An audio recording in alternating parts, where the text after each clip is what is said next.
अस्सलाम वालेकुम। मैं हूँ रुबीना जाफ़री। स्टेशन 5 के प्लेटफॉर्म पर आज थोड़ी देर के लिए हमारी ट्रेन रुकी तो यहाँ के क़यामगाह पर हमारी मुलाकात हुई 3 ख़वातीन से। ये 3 ख़वातीन हमारी पैरसरी बरादरी की ख़वातीन भी हैं। और ये कौन हैं, इनका कारहाय ज़िंदगी में इनके अमल क्या हैं, आइए इनसे ख़ुद पूछते हैं। जी, आपका नाम? जी, मेरा नाम है आलिया बतूल जाफ़री। आप मैं चाचा कल्ला की बेटी हूँ। वैसे तो मेरे वालिद का नाम सैयद अली अख्तर जाफ़री है, लेकिन हमारी बरादरी पैरसर बरादरी में उन्हें चाचा कल्ला के नाम से वो मशहूर थे। और आपकी मशहूर रिश्तेदारी? मेरे सबसे बड़े ताया हैं अली मुत्तकी जाफ़री, जिनके बेटे हैं नजमुल हसन जाफ़री, और उनकी बेटी थी सग़ीर फ़ातिमा, जो कि हदीस पढ़ती थी। उनका इंतकाल हो गया। हाल ही में दूसरी उनकी बहन का इंतकाल हुआ, जिनका नाम था नसीब। आपके चचा का नाम? अली मुत्तकी। चचा नहीं, ताया। मेरे वालिद सबसे छोटे थे। आप बताइए। जी, मेरा ताल्लुक़ तो पाकिस्तान से ही है और मेरे वालिद जो है सैयद मुंतज़िर जाफ़री, और वो उनका ताल्लुक़ जो है अंजुमन से भी था। अंजुमन में भी रहा करते वो। और मेरी वालदा जो है वो भी यहीं की पैदाइश है। उनका नाम था तस्लीम फ़ातिमा, और उनका निक नेम जो था वो मुन्नी बाजी के नाम से था। आपका नाम क्या है? मेरा नाम बिनते फ़ातिमा है और मैं पैरसर जाफ़री ग्रुप में मौजूद हूँ। मेरा नाम समीना परवीन जैदी है और मेरे पापा जो है उनका ताल्लुक़ आगरा शाहगंज से था। सैयद ज़ाहिर हुसैन जैदी उनका नाम था। और मेरी अम्मी का नाम सुरैया जबीन है, उनका ताल्लुक़ मथुरा महावन से। और बेशतर अम्मी के जो ननिहाल है वो पैरसर की और आगरे की। आप लोगों के वालिदैन तो हिंदुस्तान से आए हिजरत करके और उसके बाद इस दुनिया से सिधार गए। आप लोग अपने आप को पैरसरी कहलाना क्यों पसंद करते हैं? असल में मौलिक जब तारीख़ लिखता है तो पैरसर से, ताकि हमारे बच्चों को भी पता चले कि हमारे नाना और दादा पैरसर के थे, उन्हें पता चले। जिस तरह हम फ़ख्र करते हैं कि हम पैरसर के, हमारे बाप और हमारी माँ पैरसर के थे, उन्हें भी कहना पड़ेगा। उन्हें भी पता चले कि हमारी जो ख़ानदान है वो पैरसर से ताल्लुक़ रखता था। बिनते फ़ातिमा, आप जी, क्या? बिल्कुल इसी चीज़ को मैं कंटिन्यू करूँगी कि जब लिखेगा तो उसमें ये चीज़ पता चले कि हमारा जो ताल्लुक़ है वो किस घराने से है और इंडिया में कौन सी जगह थी। उसका नाम ज़ाहिर पैरसर आगरा था, इसलिए हम उसको फ़ख्र महसूस करते हैं। समीना? हम इस सवाल को इस तरह से मैं लेती हूँ कि हमें जुड़े अपने माजी से जुड़े रहने का एक तो शौक़ भी होता है, दूसरे हमारे जो बाप दादा थे वो उन लोगों की एक बहुत पुरशकून ज़िंदगी थी इंडिया में, बहुत अच्छी लाइफ थी। और मैं ज़ाती तौर पे खुश होती हूँ। प्रॉपर पैरसर से नहीं है मेरा ताल्लुक़, आगरा से, अम्मी मथुरा महावन, लेकिन बेशतर रिश्तेदार पैरसर में आए या पैरसर से गए। तो मुझे खुशी होती है इंडिया के इन शहरों से जुड़ने की, बताने की लोगों को कि मेरा पीछे से ख़ानदान वहाँ का है। और चूँकि फिर हम आए खैरपुर तो मुझे उससे भी बहुत खुशी होती है। जब भी मैं किसी महफिल में बैठती हूँ स्पेशली बताती हूँ कि हम खैरपुर के हैं, क्योंकि मैं पाकिस्तान की पैदाइश हूँ। कितना अरसा हुआ आपकी शादी को? मेरी 96 में शादी, तकरीबन 27 ईयर्स हो गए मेरी शादी को। और मेरे 2 बच्चे थे, जिसमें एक बेटा एक बेटी। बेटी मेरी है और बेटे की मेरी डेथ हो गई है। आपकी शादी को कितना जी, अरसा? मेरी शादी को माशाल्लाह 30 साल हो गए और मेरे 4 बच्चे हैं, 2 बेटे हैं, 2 बेटियां हैं। और मेरी बड़ी बेटी की शादी हो गई है, मैं नानी भी बन गई हूँ। और मेरी शादी 92 में हुई थी। मेरी शादी को 30 साल हो चुके हैं। मेरी शादी जो है 90 में हुई है और मेरे 3 बच्चे हैं, एक बेटी है बीच में, बड़ा बेटा है, छोटा बेटा है। क्या आप तीनों शादी के बाद मुश्तरका फैमिली सिस्टम का हिस्सा रहीं? जी जी, बिल्कुल। आप तीनों मुश्तरका फैमिली सिस्टम का रहीं हिस्सा, और उसमें आपने अपने बच्चों की जो तरबियत की, क्या आप उस पर बहुत मुतमईन हैं आज के इस दौर में? और आप समझती हैं कि जिस तरीके का माहौल आपके वालिदैन ने आपको दिया वही माहौल आप अपने बच्चों को दे रही हैं? अल्हम्दुलिल्लाह। जी हाँ, बिल्कुल। हाँ बिल्कुल। मैं बहुत मुतमईन हूँ। मैंने अपनी बेटी की बहुत अच्छी तरबियत की। जिस तरह मेरी मदर ने मेरी तरबियत की थी, मैंने बिल्कुल उसी तरह अपनी बेटी की तरबियत की है। जी बिल्कुल, मैं अपने बच्चों से बहुत मुतमईन हूँ। जो अपने अपने घर में देखा, अपनी नानी को देखा, अपनी वालदा को देखा, वही चीज़ें हमने अडॉप्ट करी और फिर वही अपने अपने बच्चों को दी है सारी चीज़ें। बिल्कुल। मैं असल में एक बड़े ख़ानदान से आई थी, बड़े से मुरादे 6 बहन भाई थे हम। और फिर जब मैं ससुराल में आई और मैं उसमें रही जॉइंट फैमिली सिस्टम में रही, काफ़ी देर तक रही, लेकिन मैंने अपने बच्चों की उसमें भी बहुत मतलब ऐसी मैंने तरबियत की है कि मेरे बच्चे भी आज के दिन तक वो फैमिली में जुड़ना पसंद करते हैं। आप तीनों ने अपनी इज़्दिवाजी ज़िंदगी के जो 27, 30 और 28 बरस गुजारे, आप लोग क्या समझते हैं कि आपकी इज़्दिवाजी ज़िंदगी का वो सारा अरसा कंफर्टेबल था या अब जो वक्त गुजर रहा है वो ज़्यादा कंफर्टेबल है? माशाल्लाह से ये 27 साल बहुत अच्छे, बहुत खुशगवार गुजरे अल्हम्दुलिल्लाह। जो गुजर रहे हैं, अब ज़रा थोड़ी सी टेंशन ये हालात के तहत के कराची के हालात की वजह से ज़रा परेशान हो जाते हैं कि बच्चे जब तक यूनिवर्सिटी से आ ना जाए तब तक थोड़ी सी टेंशन होती है, जब आ जाती है तो फिर ज़रा सुकून हो जाता है। जी बिल्कुल, ज़रा पहले के और अब के में ये फ़र्क है कि पहले बच्चे छोटे थे लेकिन अब बड़े हो गए, इंडिपेंडेंट हो गए, तो उनको इतना नहीं देखना पड़ता। वो अलग बात है कि बच्चों को कहना नहीं पड़ता, हर चीज़ वो अपनी प्रॉपर तरीके से सब चीज़ें कर लेते हैं। बहुत कंफर्टेबल मैंने पूरी लाइफ, मतलब मैं बच्चों की बिल्कुल प्री स्कूलिंग से लेके आज तक मुझे कभी कोई टेंशन नहीं हुई। कुछ ऐसी सेटिंग ऐसी रही, उसमें अल्लाह की मर्जी और मंशा भी होगी और हमारी बहुत मेहनत भी थी। बच्चों को बहुत टाइम दिया, मतलब अपना पूरा टाइम बच्चों को दिया। तो मुझे नहीं याद पड़ता कि किसी भी फेज़ में ना मुझे कोई प्रॉब्लम्स आई हो आज के दिन तक, अभी तक। अब मेरा बेटा MBA अभी कंप्लीट हुआ है, समझो पढ़ाई, तो पढ़ाई के साथ ही मेरे बच्चों की नौकरियाँ लगी, वहीं उनकी पढ़ाई के दरमियान ही इंटरव्यू कर गया है, वहीं से जॉब्स लग गई दोनों की। तो मुझे नहीं याद पड़ता कि मुझे कोई अभी आज के दिन तक कोई ऐसी ज़्यादा जो है परेशानी हुई हो। इस बात को आप किस तरह से साबित करेंगी कि आज का दौर जो है वो अपने बच्चों को लेके बड़ा कंफर्टेबल दौर है? क्योंकि मुझे ज़्यादा जहमत नहीं करनी पड़ी बच्ची के साथ, कि मेरे हस्बैंड ने मेरा बहुत साथ दिया। उसको स्कूल ले जाना हो, उसको स्कूल से लाना हो, स्कूल से कॉलेज यूनिवर्सिटी तक उन्होंने मेरा बड़ा साथ दिया। और मेरी बच्ची इस तरह की अपना होमवर्क भी खुद करना, उसने मुझे परेशान नहीं किया। जी मैं भी यही कहना चाहूँगी कि पहले के बच्चे और अभी के बच्चों में, और जैसे मैं अपने बच्चों की अगर बात करूँ तो वाकई में परेशानी नहीं हुई, लेकिन अगर मैं अपने तौर पे देखूँ कि मेरे नवासी नवाजा जैसे हैं, तो आजकल के बच्चों को पढ़ाना बहुत मुश्किल है। और उनको जो मैंने अपने बच्चों को पढ़ा लिया, लेकिन आजकल के जो बच्चे हैं उनको पढ़ाना बहुत मुश्किल है, उनको लेके चलना जो है आजकल की एजुकेशन बहुत मुश्किल है। आजकल वाकई हकीकत है, आजकल तो बच्चों को पालना भी बहुत, मैं फील करती हूँ कि हमने बड़ी आसानी से पाल लिए, लेकिन होती थी उस वक्त भी मसाइल। मेरे देवरों के बच्चे थे, होते बच्चे बाद शरारती भी थे, सब थे, लेकिन मेरे बच्चे नहीं थे। लेकिन अब मेरा नवासा और मेरा पोता, मैं समझती हूँ कि वो लोग शरारतों की इंतहा पर हैं। तो अब मुझे लगता है कि अब बच्चों को पालना ज़्यादा मुश्किल है। मुश्किल की सबसे बड़ी वजह आप को एजुकेशन तालीम को समझती हैं?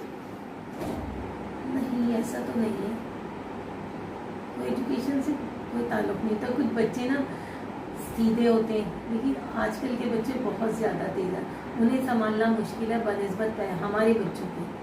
और इसी तरह हमारी मदर का होगा कि हम लोग ज़्यादा अच्छे थे, उनके हिसाब से हम लोग ज़्यादा सीधे थे, हमारे बच्चे तेज़ हैं। लेकिन मैं समझती हूँ कि हमारे बच्चे भी बहुत अच्छे थे और सीधे थे, समझते थे बात को, हमारी आँखों को समझते हैं कि हम क्या कहना चाहते हैं।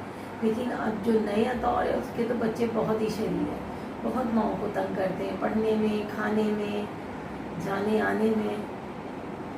आप जो कंफर्टेबल ज़ोन की आप बात कर रही हैं कि हम इस वक्त ज़्यादा अपने आप को कंफर्टेबल फ़ील करते हैं, तो इसमें बच्चे जो कोई एजुकेशन तालीम हासिल कर रहे हैं, इसमें आप बहुत अपने आप को कंफर्टेबल फ़ील कर रही हैं कि ये सब कुछ ठीक है और बच्चे जो हैं कोई एजुकेशन में तालीम हासिल कर रहे हैं, आपके ख्याल से ये सही है?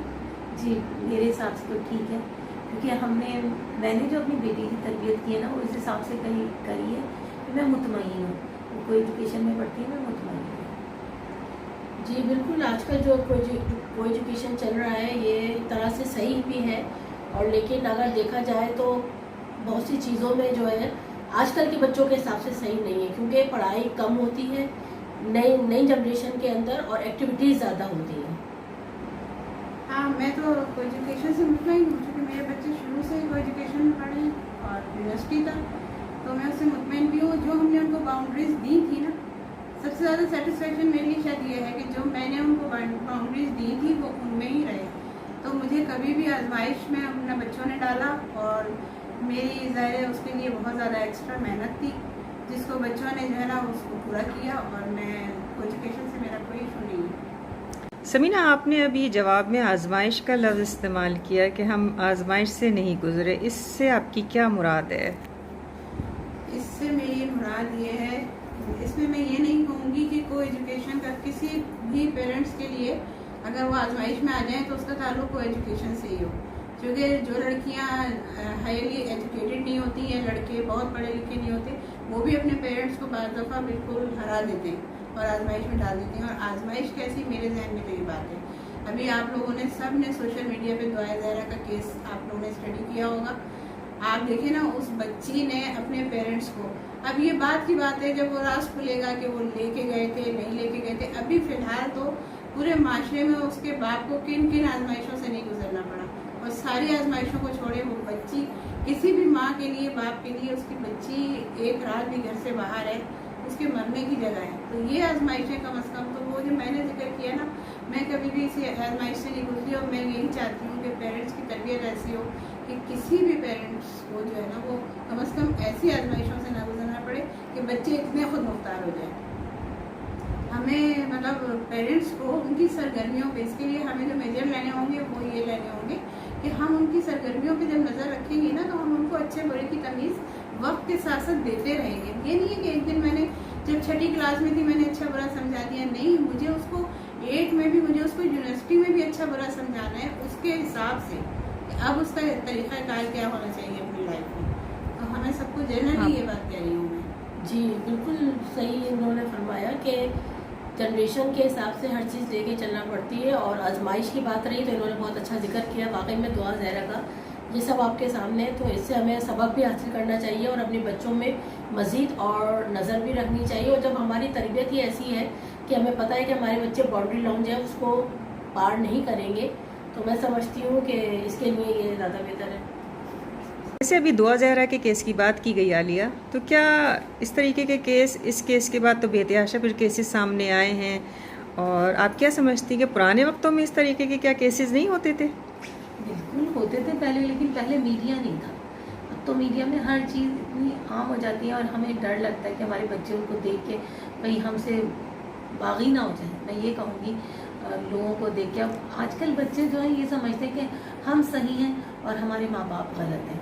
तो हमें चाहिए कि हम कोशिश करें अपने बच्चों को चेक करें हर तरह से, उनके दोस्तों से मिलें, किससे वो मिल रहे हैं, किसके साथ बैठ रहे हैं, किसके साथ वो स्टडी कर रहे हैं। वो अक्सर बच्चे कहते हैं हम लोग कंबाइंड स्टडी कर रहे हैं, तो हमें पता करना चाहिए जहाँ कंबाइंड स्टडी हो रही है वहाँ पर क्या हो रहा है, बच्चे पढ़ ही रहे हैं या लेफ़्ट राइट किसी गलत हरकत में तो नहीं जा रहे।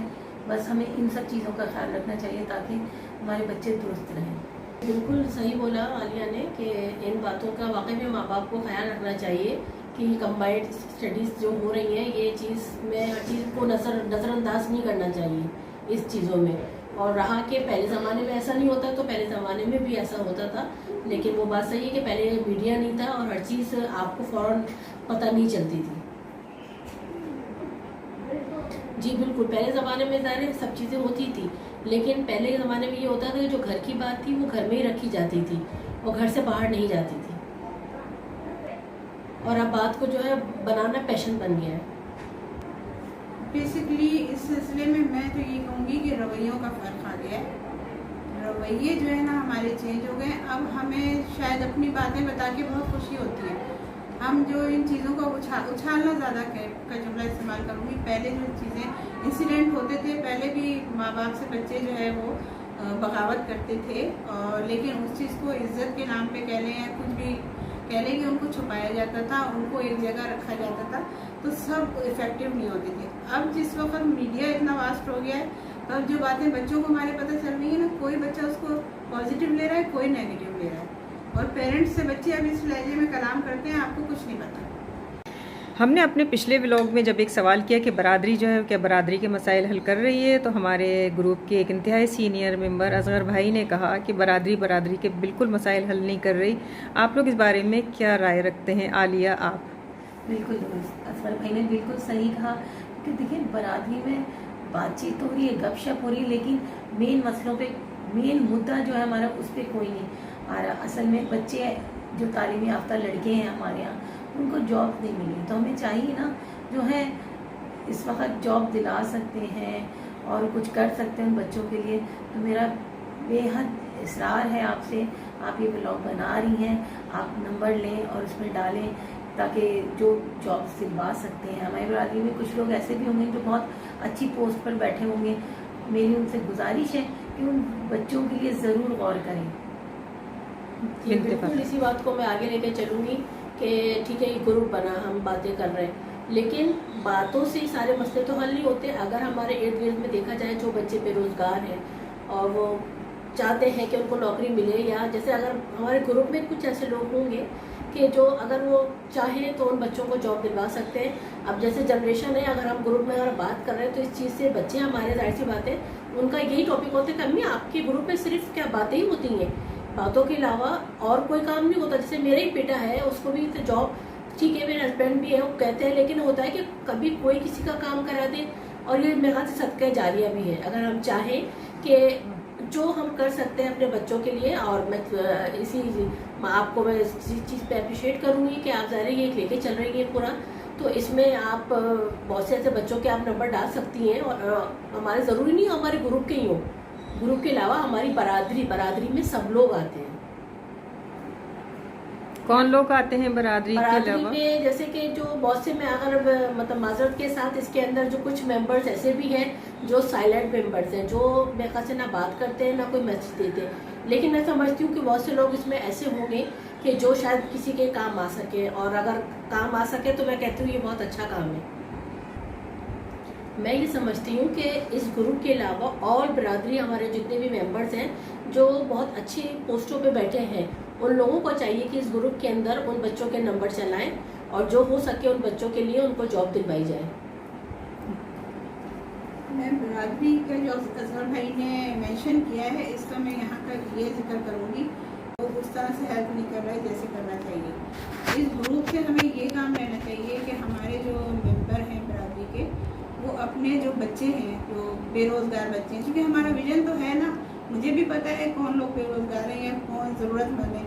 अब बहुत सारे लोग ये कर रहे हैं, आजकल बरादरी में जो हेल्प हो रही है ना, वो इस तरह की हो रही है, किसी ने पैसे भेज दिए, जो ओवरसीज़ पाकिस्तानी हैं वो लोग पैसे भेज देते हैं, कहते हैं कि यहाँ मदद भी हो जाती है, किसी का फ्रिज लेके दे दिया, जहेज़ का फर्नीचर ले दिया।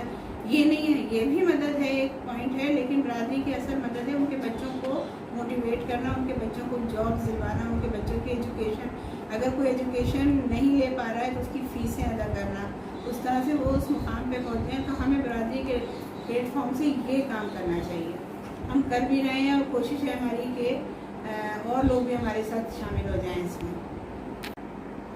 मैंने जैसे अभी हम लोगों ने डिस्कस किया बरादरी के इस पॉइंट को कि वो कैसे हेल्प आउट कर सकते हैं लड़कों की, तो अब लड़कों की जॉब्स और उससे हट के हम बच्चियों की तरफ आते हैं, और मैं ये बताती हूँ कि बच्चियों के लिए हम कैसे हेल्प कर सकते हैं। एजुकेशन में भी जाए, अगर वो अच्छी डॉक्टर बनना चाह रही हैं तो हम उसके लिए, कोई ऐसी फैमिली होती है जो पे नहीं कर सकती डॉक्टर की फीस, तो हम बरादरी के प्लेटफॉर्म से उसकी हेल्प कर सकते हैं। फिर रिश्ते, मेन जो हमारा इस वक्त बच्चियों की शादियाँ, जो बच्चियाँ पढ़ाई अपनी कंप्लीट कर चुकी हैं, उनकी शादियों के इशूज़ हैं, उसमें हम जो है ना ये देख रहे हैं कि मैरिज ब्यूरोज जो है वो काफ़ी खुल गए हैं, जो कि हमें जो है ना हमें नुकसान पहुंचा रहे हैं। ये मैं पर्सनली, मेरे पास 2-3 ऐसे वो हैं एविडेंस हैं जिसमें मैं जानती हूँ कि मैरिज ब्यूरोज ने नुकसान पहुँचाया है, क्योंकि हम भरोसा कर लेते हैं। तो हमें बच्चियों की शादी के लिए बरादरी में जो है ना काम करना चाहिए, और करेंगे भी इंशाल्लाह। हम लोग इस प्लेटफॉर्म से ये काम करेंगे। क्यों मिलते बात? जी बिल्कुल, आपकी बात से मैं सहमत हूँ कि जब ज़रा लड़कों का जहाँ जिक्र आ रहा है तो वहाँ लड़कियों का भी जिक्र आएगा। रहा उनकी शादी एजुकेशन का, बिल्कुल बरादरी को सपोर्ट करना चाहिए, उसमें हम भी शामिल हैं कि हम सिर्फ बरादरी को ही नहीं कहेंगे, उसमें अगर जहाँ हमारी ज़रूरत पड़ी तो हम भी इसमें आगे सरगर्म रहेंगे। और लड़कियों की शादी की बात आई तो वाकई में आजकल रिश्ते वाली तो आपको पता है, और फिर वो उनके जो रिश्ते बताए हुए होते हैं वो उन ख़ानदानों को हम जानते भी नहीं हैं। और यहाँ आ रही है बात बरादरी की, तो बरादरी फिर बरादरी है, और बरादरी को चाहिए कि उनको सपोर्ट करना चाहिए। मैं ये कहना चाहती हूँ कि बिल्कुल लड़कियों के लिए देखा जाए, हमें चाहिए बरादरी वाले कि हम उन्हें अच्छी तरह जानते हैं, वो हमें जानते हैं कि अगर हमारी बेटी है तो मैं चाहूँगी कि मेरी बरादरी का कोई है, मैं उसे अच्छी तरह जानती हूँ, मेरी बेटी के लिए कोई अच्छा रिश्ता बताए। और मेरा फ़र्ज़ है कि मैं ये चाहूँगी कि दूसरा कोई है, फॉर एग्ज़ाम्पल बिनते फ़ातिमा मैंने बिनते फ़ातिमा से बात करनी है कि बिनते फ़ातिमा ये लड़का है अच्छा है, ताकि हम मुतमईन हो जाएं, बच्चों की शादी करें तो अपने घर में खुश आबाद रहें। और यही हम लोगों का अलमिया है कि हम सिर्फ अपने ही बच्चों की फ़िक्र करते हैं और सामने दूसरे की किसी की फ़िक्र नहीं करते। चाहिए हमें कि हमें सबके साथ इक्वल रहना चाहिए कि जो सामने है हमारी और इस बरादरी बात पे बेटी। देखिए आपकी बात को मैं करूँगी, हम बात कर रहे हैं बरादरी। अब हम इतने सालों से देखें मिल भी रहे हैं तो एक दूसरे को जानते भी है। अब रहा कई रिश्ते की किसी की बात आती है तो अगर आप उसको नहीं जानती और मैं उस लड़के को अगर जानती हूँ तो आप मुझसे ये बात पूछेंगी, तो मैं आपको इस बात पे सेटिस्फाई कर सकती हूँ कि नहीं भाई उस लड़की को या उस लड़के को मैं जानती हूँ और आप यहाँ रिश्ता कर दें। तो ये बरादरी जो है इस बात से भी बहुत सहमत होती है क्योंकि हम लोग अब ये हो गया ना कि हम लोग हेल्प आउट नहीं कर रहे हैं एक दूसरे की, तो उससे ये हो रहा है कि हमारे रिश्ते खराब हो रहे हैं। हम लोग अपनी लड़कियाँ बेटों के भी हो रहे हैं, हम कुछ ऐसे बहुएं हमारे हम लोगों के खानदानों में आ जाती है जो हमारे खानदान को नुकसान पहुंचाती है अपने तरीकों से, क्योंकि उनके तरीके और हैं हमारे तरीके और हैं। तो हमें लड़कों का भी और लड़कियों की दोनों की शादी के हवाले से हमें जो है ना आगे बढ़ना चाहिए, ताकि हम गैरों में ना फंसें और गैरों में ना जाएं और हम लोग आपस में एक दूसरे की हेल्प करें। उनको बताएं कि ठीक है मेरा बेटा है तो मैं कहूँगी भाई रुबीना की बेटी है, इनसे तो इस तरह से हम लोगों को एक दूसरे को बताना चाहिए। हमसे कोई जैसे जिक्र करता है कि कोई लड़की दिखाओ तो हम कहते हैं अरे अगर आप गैरों की बात क्यों कर रही है, अरे अपने उनको देखें ना, हम अपने रिश्तेदारों की या कजन की या ग्रुप में जो हमारे जानने वाले हैं तो हम उनका जिक्र करें। लेकिन फी जमाना अभी ये हालात है कि हम नहीं बताते, मैं बाहर का कोई बता दूंगी, ये नहीं बताऊंगी कि इसकी भी बेटी है। जी आपके कहने का मतलब ये है कि बरादरी जो है सही मायनों में वो काम नहीं कर रही जो उसे करना चाहिए। तो क्या हमारे बच्चे जो हैं इस बरादरी निज़ाम से उलझ कर अपने फ़ैसले गलत करने पर मजबूर नहीं हो रहे? बिल्कुल सही कह रही हैं आप कि इसी तरह हो रहा है। लड़के फिर अपनी मर्जी से कर लेते हैं शादियाँ और फिर लड़कियाँ भी कहती हैं कि अगर भाई ने किया तो हमें हमारा क्यों नहीं करनी है, और फिर वो गलत फैसले कर लेते हैं। उसका रिज़ल्ट क्या आता है, फिर वो तलाक की सूरत में हो जाता है। और बहुत सारे ख़ानदान हैं जिन्हें मैं जानती हूँ कि उनकी काफ़ी 2-2, 3-3 बच्चियों को शादियाँ उन्होंने अपनी मर्ज़ी से की हैं, फिर तलाक हो गई है। लेकिन बरादरी में से किसी ने कोई रिश्ता ही नहीं दिया उन्हें, क्यों?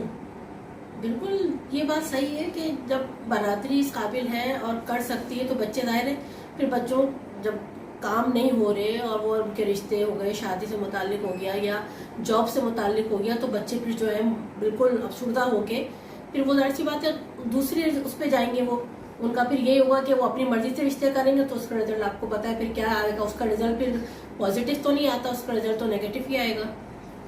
ये जो रिश्तों का इशू है ना, इस पर बरादरी से हटके भी जो है ना ये नाकाम हो रहे हैं। और उसमें जो फैक्टर काम कर रहा है वो टॉलरेंस की कमी है, क्योंकि ये बरादरी के रिश्तेदारों में हो रहा है। सगी चचा है कि बच्चों में शादी हुई है और वो रिश्ता नहीं निभा, मेरी अपनी फैमिली में ऐसा हुआ है। तो ये एक अलग इशू है। लेकिन ये कि बच्चे हमारे इंटरेक्ट क्यों नहीं हो रहे हैं बरादरी से। मैं अपने बच्चों का बता रही हूँ, मेरे बच्चे तो ज़ाहिर है इस बरादरी से नहीं है, मेरी शादी लखनऊ वालों में हुई है तो बिल्कुल अलग है। लेकिन फिर भी मैं उन बच्चों को बताती रहती हूँ, अपने रिश्तेदारों में तो मैं खैर सब जगह लेके जाती हूँ उन बच्चों को। बल्कि मैं तो शादियों का जो मेन वो है ना, उसमें बरादरी सिस्टम्स में ये हो रहा है कि बच्चे चूँकि हम लोगों से जो है ना वो करीब नहीं हो रहे हैं बल्कि दूर हो रहे हैं। उसमें ये हो रहा है कि वो बाहर शादियां कर रहे हैं और बाहर भी शादी बनता है कि चले आप अपने लोगों में, हम लोग मसरक से हटके, बेशतर लड़कियां भी लड़के भी। लड़कों का तो अक्सर ये होता है कि अगर फैमिली में आ जाए ऐसी कोई लड़की तो वो कर ही लेते हैं कि वो अपने उस पर ले आते हैं, मेरी फैमिली में हैं ऐसी मिसालें। लेकिन लड़कियां अगर बाहर बरादरी से मसलक से बाहर अपनी रिश्ता चुन लें तो वो ख़ानदान के लिए समझ लें, उस पूरे ख़ानदान के लिए जो है एक मतलब हजीमत उठानी पड़ती है। और लड़कों का तो फिर भी ये है कि अगर आप बाहर मसलक से लड़की लेके आ जाएं तो बेशतर लड़के जो है ना वो उनको हम मसलक कर लेते हैं और वो ख़ानदानों को बहुत अच्छी तरह लेके चली हैं। मेरे पास ऐसी मिसालें हैं। लेकिन अगर बेटियां बाहर चुन लें मसलक से हट के कहीं अपनी शादी, और फिर उसके बाद वो नाकाम भी बाज़ दफ़ा हो जाती हैं, लेकिन उससे ख़ानदानों को हजीमत भी उठानी पड़ती है और फिर नस्लें बर्बाद हो जाती हैं। मतलब आप आजकल के इस दौर में जहाँ पर बच्चों के मसले मसाइल हल नहीं हो रहे, माँ बाप उनके लिए बेइंतहा फ़िक्रमंद हैं, आप क्या समझती हैं कि आपके घर के माहौल में बच्चे आप लोगों की जहनी सोच से कितने करीब हैं और कितने दूर हैं? आप बताइए बिनते फातिमा। हमारी सोच से हमारे बच्चे कुछ दूर हैं, कुछ करीब भी हैं। और आजकल का जो माहौल है उसके हिसाब से, बल्कि बच्चे आजकल ज़्यादा डिस्कस करते हैं। कोई भी अगर जैसे ग्रुप पे भी बात हो रही होती है तो उसका हमें नेगेटिव और पॉजिटिव बताते हैं कि देखिए ये बात अम्मी गलत हो रही है, ये बात सही हो रही है। देखिए अगर ऐसा हो, और मेरा छोटा जो बेटा है वो तो बहुत ज़्यादा, उसके पास तो माशाल्लाह इतना मवाद है कि वो तो बल्कि कह रहा था कि मैं भी मतलब बात कर सकता हूँ। उसको बहुत डिसपॉइंट्स है वो, मतलब देखा जाए तो सैड कि आजकल की जो जनरेशन है उनको अगर ना मिले, मोटिवेट ना मिले मतलब ग्रुप के ज़रिए, वो ज़ाहिर सुनता है कि कौन क्या है और कौन किस पोस्ट पर है। तो आजकल के बच्चे समझते हैं कि थोड़ा सा साथ देना चाहिए। आलिया, आप क्या कहेंगी? मैं इस सिलसिले में ये कहना चाहूँगी कि बच्चों को थोड़ा सा हमें भी चाहिए कि उनसे क्लोज हो।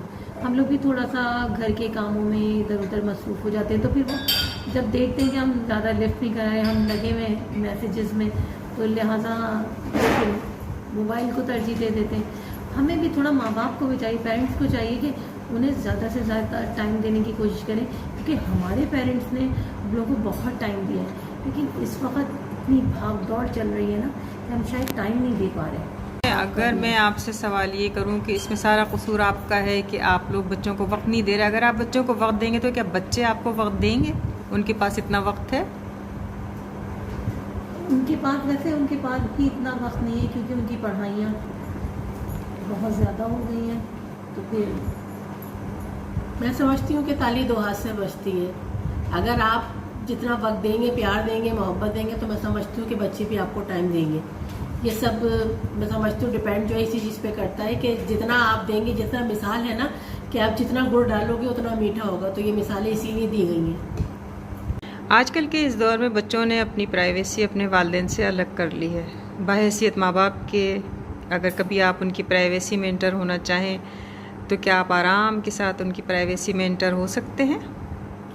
आजकल अगर माशरे की बात की जाए, ऑल ओवर बात की जाए, तो मैं समझती हूँ कि आजकल शायद बच्चे नहीं इजाज़त देंगे कि उनकी प्राइवेसी पे आप लोग इंटरफेयर करें। लेकिन डिपेंड उन माँ बापों पर भी करता है कि अगर उनकी तरबियत ऐसी है, और मैं समझती हूँ प्राइवेसी पे प्राइवेसी है, प्राइवेसी में मेरे ख्याल से किसी के इंटरफेयर नहीं करना चाहिए। और आपको जब आपको अपने बच्चों पर भरोसा है और एतमाद है, तो मेरे ख्याल से उनको उनके उस पर चलना देना चाहिए कि ठीक है, उनका जो भी गैदरिंग हो रही है, जो कुछ हो रही है, और आपने उनको एक बॉर्डर लाइन दी हुई है, तो आपको अंदाज़ा होगा कि उस बॉर्डर लाइन से वो बच्चे आगे नहीं जाएंगे।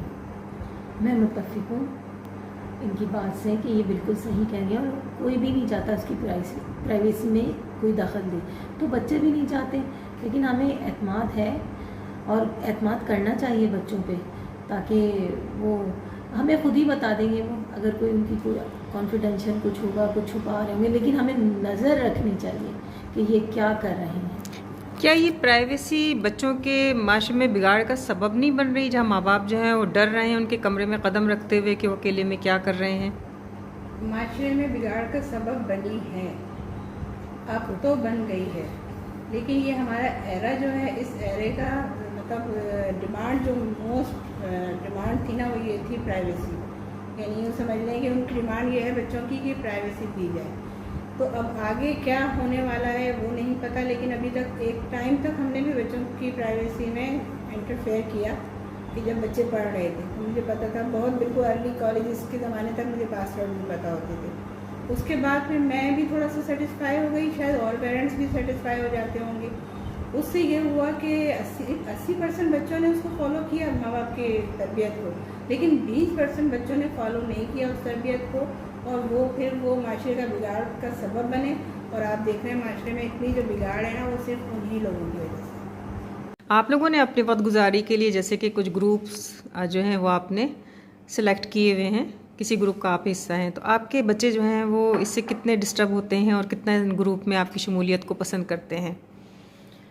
देखा जाए तो बच्चे बाज़ दफ़ा तो बहुत अप्रिशिएट करते हैं, बाद अगर कर रहे होते हैं, लेकिन वही बात है कि अगर आप बच्चों को या घर वालों को मौका ना दें, जो आपके काम हैं घरेलू, अगर आप वो सब काम अंजाम दे के और फिर आप ग्रुप में अगर बात कर रहे हैं, तो कोई इशू नहीं है इसके अंदर, और ना बच्चे एतराज़ करते हैं, बल्कि बाज़ दफ़ा बच्चे खुश होते हैं। या जैसे हम लोग अगर हंसी मजाक कर रहे होते हैं, जैसे अभी कुछ ही दिन पहले जो जैसे राशिद मामा ने एक ग्रुप बनाया मुशायरे का, तो उसमें बच्चे भी काफ़ी मतलब खुश हुए जैसे अगर हम बात कर रहे हैं, कोई शायरी आ रही है तो बच्चे बार मुझे लिख के दे रहे हैं या बता रहे हैं या अपने वालिद को लिख के दे रहे हैं, तो बच्चे, लेकिन कभी कभार ऐसा होता है कि बच्चे तंग आ जाते हैं, क्योंकि वो मैं अपनी भी शायद कुछ गलती समझती हूँ कि हम बहुत ज़्यादा इन्वॉल्व हो जाते हैं। बाज़ दफ़ा ऐसा भी होता है कि सारे काम मेंटेन करके भी हम बैठते हैं, बाज़ दफ़ा ऐसा होता है कुछ काम पेंडिंग पड़े होते हैं या कोई आने वाला होता है या कहीं जाने का हमारा कहीं होता है, तो उसमें बच्चे कभी कभी एतराज़ भी करते हैं। नहीं, बच्चे खुश होते हैं, उन्हें इग्नोर ना किया जाए, उनका टाइम उन्हें दिया जाए। ठीक है, ज्वाइन करें आप ग्रुप को, बात करें अच्छी तरह और बच्चों को टाइम दें, फिर वो कोई एतराज़ नहीं करते, वो कहते हैं अच्छा है चले मम्मा मसरूफ़ है।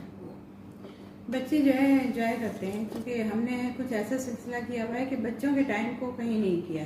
अभी शाम का टाइम है, अभी सब आ जाएंगे, मैं लेट टाइमिंग्स में आती हूँ, तो हस्बैंड भी मेरे फैट नहीं होते और बच्चे भी नहीं होते, तो बच्चे एंजॉय करते हैं, बल्कि खुश होते हैं इस बात से कि अम्मा का फारिग वक्त या सुबह के वक्त मैं फारिग होती हूँ, तो वो अच्छा गुजरता है और उनकी एक्टिविटी बढ़ रही है। हाँ, कभी कभी जब मैं अपने कोई प्रोग्राम वैसे ही मजाक में भी उनसे कहती हूँ आज तो मुझे वहाँ जाना है, आज मेरा वो अम्मा ये कुछ ज़्यादा हो रहा है, बस ये खास मतलब एक मजाकिया जुमला है। बहरहाल सख्ती से कोई भी बच्चा जो है ना पसंद नहीं करता, ना ग्रुप को ना एक्टिविटी को।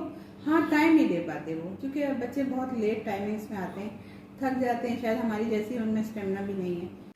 अगर ये ग्रुप नहीं होते तो आप लोग क्या करते, किस तरह वक्त गुजारते?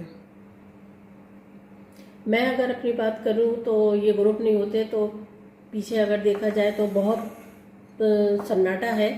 उसके मकसद ये है कि इस ग्रुप में आने से मुझे तो बहुत कुछ मिला और बहुत नए रिश्ते भी मिले। ठीक है, मेरे पुराने भी रिश्ते हैं, लेकिन आपने मिसाल सुनी होगी कि माँ के दम से मैका होता है, और जब जिनका मैका ना हो और पीछे अगर बहन भाई ना हो तो उनके लिए तो मैं तो बहुत मतलब ज़्यादा मेरी मसरूफियत नहीं होती, और इस ग्रुप में आने की वजह से मुझे बहुत नए रिश्ते मिले। उन नए रिश्तों में बहुत नए रिश्ते हैं और वो मुझे बहुत अहमियत देते हैं और मुझे समझते हैं, और मैं बहुत प्राउड फील करती हूँ। हाँ, अगर ये ग्रुप नहीं होता तो मैं बड़ी बोर होती। इस ग्रुप से बड़ा एंजॉय करती हूँ मैं, इसको ज्वाइन करने के बाद बहुत अच्छा ग्रुप है, समझते हैं बात को, और मैं बहुत खुश हूँ। और अगर ये ग्रुप नहीं होता तो मैं किसी इमाम बारगाह को अपनी खिदमत वक्फ कर देती कि मैं वहाँ पर जाके काम करती, और अभी भी मैं कर रही हूँ और मज़ीद करती मैं, ताकि मैं अपने मौला की खिदमत कर सकूँ, या कोई और परेशान मजबूर है उसकी खिदमत करती। अगर ये ग्रुप ना होता मैं तब भी इतनी ही मसरूफ़ होती, क्योंकि मेरी एक्टिविटीज़ बहुत हैं, आना जाना मिलना जुलना, तो कोई ना कोई, और फिर घर की भी कुछ मसरूफियत ऐसी है कि मुझे घर में भी काम करने का काफ़ी शौक़ है, तो मैं मसरूफ़ ही रहती। मैं इस ग्रुप के लिए स्पेशली टाइम निकालती हूँ, मतलब थोड़ाइयाँ करती हूँ कि अब मुझे इस टाइम मुझे ये अपने मैसेज चेक करने, बात करनी है ग्रुप से। तो वही वाले बकौल शायद तुम ना होते कोई तुम सा होता, वो वाली बात है। लेकिन ये कि अब मेरे लिए सबसे अहम जो है ना ये ग्रुप है। मुझे ये जो रिश्ते नाते और ये बातें, ये चीज़ें मैं बहुत फील करती हूँ और बहुत अपने अंदर एनर्जी फील करती हूँ इसकी वजह से। आप लोगों ने जिस ग्रुप को ज्वाइन किया हुआ है, यकीनन उसके कोई एडमिन भी होंगे, तो उन एडमिन की कोई एक खूबी बताइए और कोई एक खामी बताइए। मुस्तफ़ा भाई की तो एक खूबी भी है, खूबियाँ तो बहुत सारी हैं, खामियाँ एक है कि वो सच बहुत बोलते हैं, जो कि सच कड़वा होता है। और राशिद जो हैं वो माशाल्लाह से बड़े डिसिप्लिन हैं, बहुत पसंद है।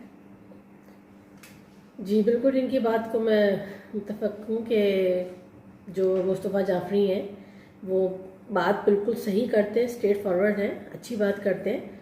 और कुछ लोगों को वो बातें कड़वी लगती हैं, लेकिन मैं समझती हूँ कि वो, चाहे वो लोग बुराई में तो नहीं कहेंगे, और अच्छाइयाँ तो बहुत ज़्यादा हैं। और राशिद जाफ़री के अंदर बहुत ज़्यादा अच्छाइयाँ हैं, बहुत ज़्यादा अच्छाइयाँ हैं, मतलब वो बहुत मैनेजमेंट बहुत अच्छी करते हैं। जी, मुस्तफ़ा जाफ़री को समझने के लिए, उनको पहले समझने के लिए बहुत गहराई में जाना पड़ेगा, और वो बहुत नहीं समझ में भूल गई मैं। मेरा आपसे आखिरी सवाल ये है आप तीनों से कि आप लोगों अगर किसी भी ग्रुप से रिलेटेड हैं तो उस ग्रुप में आप अपना सवाल ग्रुप वालों के आगे क्या रखेंगी जिसका जवाब ग्रुप वाले आपको बहुत ही इजीली दे सकें। सबसे पहले मैं जो है ना, हम तीनों का मुतफ़क़ा ये सवाल बनता है इतनी बातों के बाद कि हमने ये सब बातें तो कर दी, ग्रुप को डिस्कस किया, माशरे को डिस्कस किया। आखिर में मैं अब ग्रुप से, बरादरी से सवाल करती हूँ, ग्रुप मेरी बरादरी है कि ये सब अपनी जगह, लेकिन अब आगे का ये है कि हम लोग एज ए ग्रुप, पैरसिल जाफरी ग्रुप जो है वो आगे का क्या लाए अमल अपना रखता है और हम बरादरी के लिए क्या ऐसा करें कि जो हम लोगों को अमर कर दे और हमें ज़िंदा रखे आगे भी। जी मेरा भी ये मुत्तफ़क़ा फ़ैसला है जो समीना ने कहा है। जी बिल्कुल, समीना आंटी ने बिल्कुल सही बात बोली और ये चीज़ हम ग्रुप के आगे रखते हैं और उसका ये जवाब ग्रुप वाले हमें दें। स्टेशन 5 के प्लेटफार्म पे हमारी गाड़ी कुछ देर के लिए रुकी और हमें 3 ख़वातीन की अंजुमन एक ऐसी मिली जिन्होंने हमसे बेइंतहा मुफीद हमें मालूमात हासिल हुई। हम स्टेशन 5 से आपसे रुखसत चाहते हैं अपनी अगली मंजिल की जानिब। शायद अगले प्लेटफार्म पर हमारे अगले मुसाफिर, हमारी ट्रेन के अगले मुसाफिर आप हो। रुबीना जाफरी को इजाज़त दीजिए।